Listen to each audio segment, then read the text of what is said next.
This is a presentation called The West and the Islamic World by Spanish students of IES Asunqueira Comenius Project. From the 11th to the 13th centuries, feudal Europe and the papacy launched successive crusades over the Holy Land to regain Jerusalem, defending the divorce between the Christian world and Islam. Later on, European colonial domination over the Muslim Arab world, which started with Napoleon and especially its dissolution, fractured the Islamic world to debilitate it and divide it into a number of rival states which lacked a national identity of their own. In 1917, after World War I, Great Britain offers its Palestine Protectorate to the international Zionist movement, Balfour Declaration. This movement had emerged at the start of the century and demanded a land of the Jews, given the persecutions they suffered all across Europe. It is important to highlight that the Rothschild family exerted enormous power over the British government, given their hegemony in the city. Dear Lord Rothschild, I have much pleasure in conveying to you, on behalf of His Majesty's Government, the following declaration of sympathy with Jewish, Zionist aspirations, which has been submitted to and approved by the Cabinet. His Majesty's Government view with favour the establishment in Palestine of a national home for the Jewish people and will use their best endeavours to facilitate the achievement of this object, it being clearly understood that nothing shall be done which may prejudice the civil and religious rights of existing non-Jewish communities in Palestine, or the rights and political status enjoyed by Jews in any other country. I should be grateful if you would bring this declaration to the knowledge of the Zionist Federation. After the war, Great Britain, in possession of Palestine Mandate, promotes the massive migration of Jews and sales of lands in the territories, which come to by self-serving define it as a land without a people. After World War II, the State of Israel is created with the help of the United States of America, where the Jewish lobby enjoys great influence, Wall Street and the media, in the years that followed the Nazi Holocaust. After a 1947 UN resolution, 1948 bears witness to the creation of the Jewish State of Israel. This confessional state imposes its will violently through ethnic cleansings. In Palestine, more than 70% of the population is banished from their lands, thus creating an immense volume of refugees, which still today amounts to over 4 million people.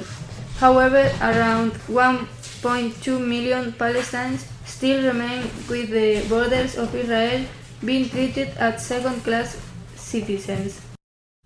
Establishment of the State of Israel, 14th May 1948. We, members of the People's Council, representatives of the Jewish community of Eretz Israel and of the Zionist movement, by virtue of a natural and historic right, and on the strength of the resolution of the United Nations General Assembly, hereby declare the establishment of a Jewish state in Eretz Israel to be known as the State of Israel. The State of Israel will be open for Jewish immigration and for the ingathering of the exiles. It will foster the development of the country for the benefit of all its inhabitants. It will be based on freedom, justice, and peace as envisaged by the prophets of Israel.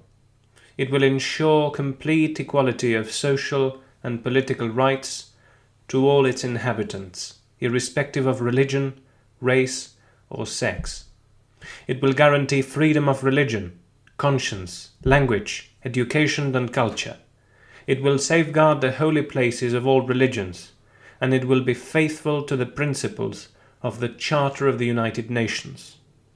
This blatant historical anomaly was to take its toll sooner rather than later. The conflict would eventually break out. In the 1960s, Nasser, at the very peak of pan-Arabism and anti-Zionism feeling, was planning to attack Israel with the help of the USSR. But Israel's lightning attacks during the Six-Day War managed to destroy all Egyptian warplanes and annex the remainder of Palestine to its territory.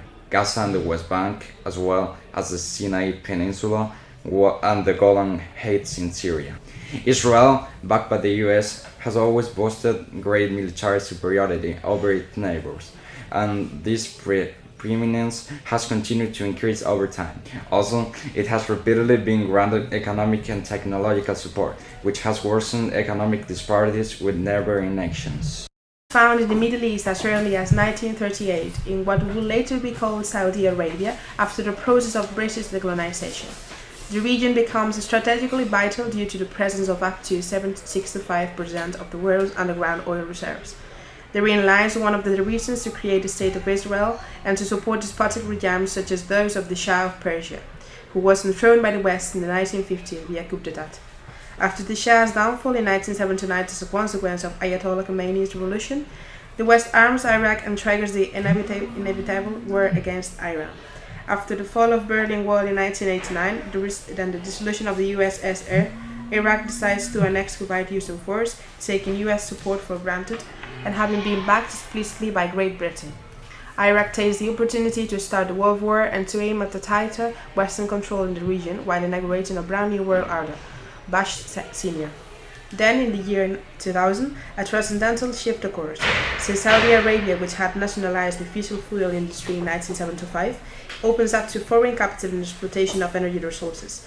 This, in turn, infiltrates Islamic fundamentalism.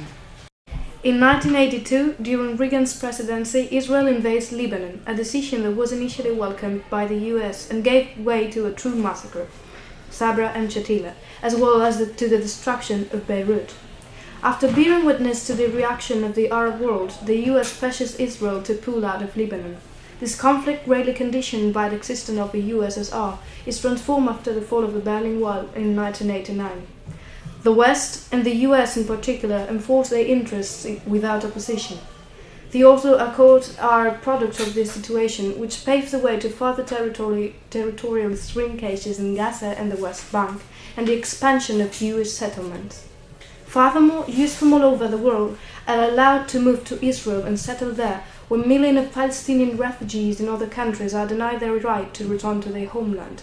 The conflict continues to fester, and the Arab world is thus to identify Jews with the West, which keeps on occupying their land and seizing their scarce resources, water more than any other.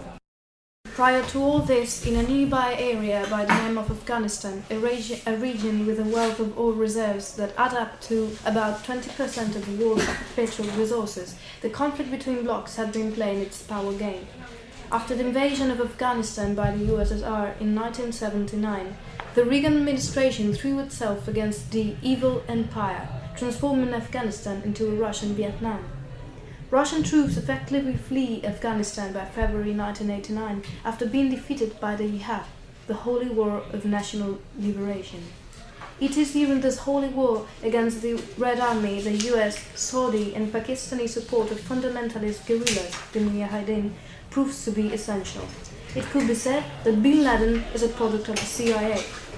Reagan called these guerrillas freedom fighters. These Mujahideen, the Taliban, amounting to a staggering 100,000 combatants who were prepared to do anything. However, it has been a blue book for the US and the West as a whole. Washington helped create the anti-communist monster, and now it has turned against its master. Such measures were justified if EU's political and military support, unless so Europe's was to be obtained. These internally contested regimes could have stayed in power no longer otherwise. At the same time, and with calculated ambiguity, the Saudi regime had been financing fundamentalists to win sympathy and the support of traditional sectors within the Arab Muslim world. Western secular disrespect for Islamic religion, culture, and the Arab Muslim world in general, whose interest only went as far as its freight of energy resources fed feelings of humiliation. Moreover, the process of economic and financial globalization, which started in the early 70s, fostered the growth of radical Islamist movements who feared both the loss of their cultural identity and the disintegration of traditional societal values. In the 80s, social outcry sparked in many countries in response to tough debt-reducing measures imposed by the IMF, which tried to make sure their commitments were upheld. More recently, and right before 9/11, factors such as the trauma that the Gulf War meant for in the Arab-Muslim world. Iraq's blockade and its brutal consequence for civilians, indiscriminate bombings on the part of the US and Great Britain, repression of the Islamic Salvation Front (ISF) in Algeria, the Arab-Israeli conflict, and US support of corrupt regimes intensified radicalism even further. Even though countries such as Egypt and Algeria have used brute force in their attempt to extirpate fundamentalism, more than 100,000 people have died in such struggle. In addition, Islam is no longer peripheral to the West as it had been for centuries. It has gained a considerable foothold in two of the foci of global capitalism. Out of 1.3 billion Muslims, around 7 million live precariously in the US and approximately 11 million do so in Europe. Camp David Trilateral Statement, 25th July 2000.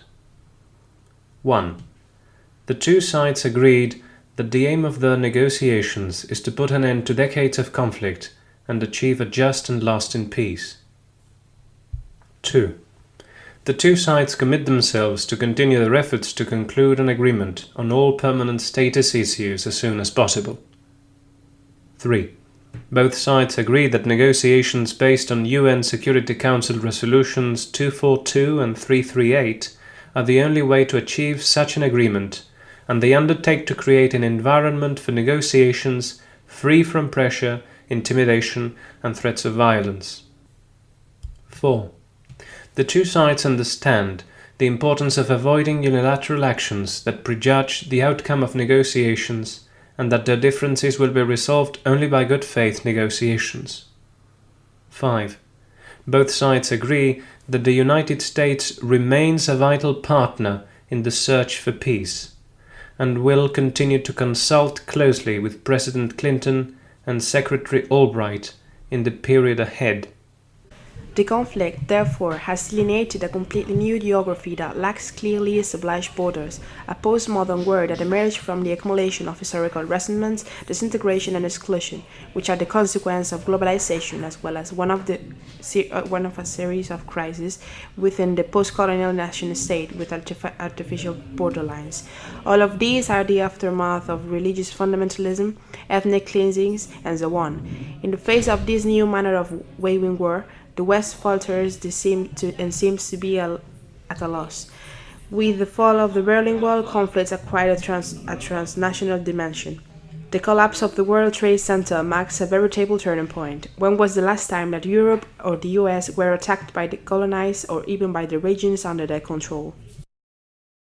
The West in general and the US in particular will try to respond 9/11 by attempting to tackle violent Islamic fundamentalism, a terrorism that knows no borders and threatens its very heart.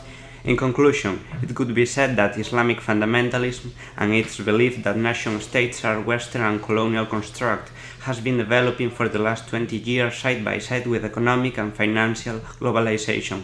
Therefore, Islamic fundamentalism starts to take root in an age of overwhelming prosperity in the West, an age during which its power over the periphery is reinforced, an age of crisis for the colonies, as well as one unstoppably increasing control over the global media. This political Islam then overlaps with the heyday of postmodernity, whose values reach a very small minority of Muslim societies, only those who are willing to integrate in Western consumption patterns, or rather aim to achieving them one day. 9/11 brought international wars between two radically different worlds to the surface. These two worlds share a time, but live in two separate epochs that, until very recently, had been separated by the chasm of centuries of isolation. Science was a triumph for the West, setting it apart from the rest of the world, but paradoxically, decolonization and the possibilities of new technologies brought East and West back together again.